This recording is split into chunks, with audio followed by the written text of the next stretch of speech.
গাছ আসসালামু আলাইকুম। তা আপনারা কেমন আছেন? আশা করি ভালো আছেন। শুভ সকাল। আজকের ভিডিওতে নিয়ে আসলাম আমি ছোট ছোট আলু দিয়ে, আলুর সাথে পেঁয়াজ রসুন দিয়ে সিদ্ধ করে তারপর ভর্তা করবো। আগের কাল আমার মা চাচিরা দেখতাম ছোট ছোট আলু দিয়ে তারপর খোসা সহ ভর্তা করতো, মানে খাইতাম যে গরম ভাত দিয়ে অনেক ভালো লাগতো। তা আজকে হঠাৎ করে আমার মনে হলো এই রেসিপিটা করতাম, এজন্য আমি আজকে করবো। তো তার কার কাছে ভালো লাগে ছোটো ছোটো আলু ভর্তা খোসা সহ পাটায় বেটে কমেন্টে জানায়েন।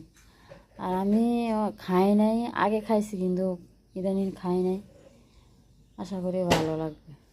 আর এখানে আছে মাছ, আমি বোনা করবো, চাউল বাইসা নিমু, কারণ সাথে একটা দুইটা মরা চাউল আছে, এটা বাইসা নিয়ে তারপর রান্না করবো। আমার মেয়ে তো আবার মরা চাউল দেখলে ভাত খাইতে চাইবে না, এজন্য বাইসা আমার রান্না করতে হয়। বাবু কাঁথা হাতা ধুয়ে রাখছি।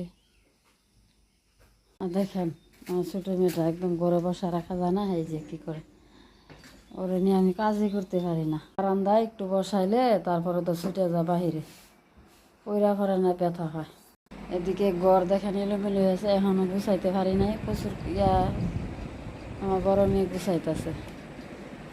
আর একটা হাতে তো আরো সম্ভব না এত কিছু করা, যেন বড় মেয়ে করতেছে। ও আসা, ও তো আমার খালার ঘরে চলে যায়, এখানে বসালে শুধু এখানে জায়গা, হ্যাঁ আপুর কাছে জায়গা, আপুর ঘরে যায় ভরা খুঁটিনাটি করে। আনহা সিনহারা নিয়ে আয়, আমার কাছে নিয়ে আয়।